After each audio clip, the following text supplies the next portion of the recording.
नजरिया से होला। कहाँ कोनो जात पात देखेला जियारा, कहाँ कोनो जात पात पूछेला हियारा। कन्हैया सिंगार सवरिया से होला। ई फैसला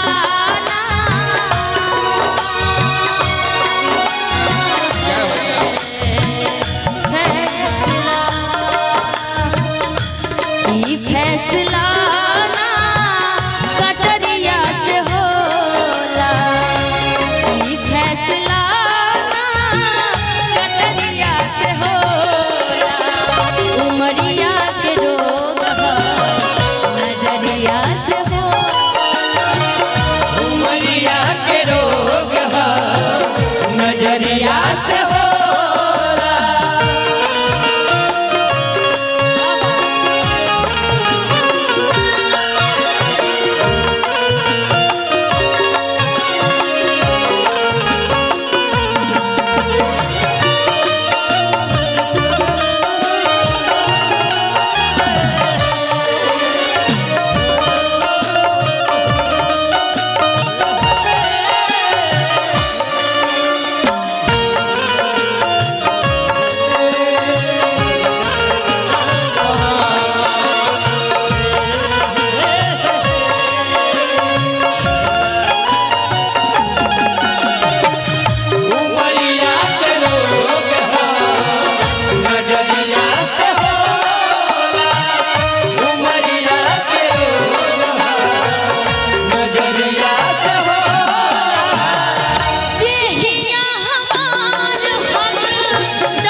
नजरिया से हो।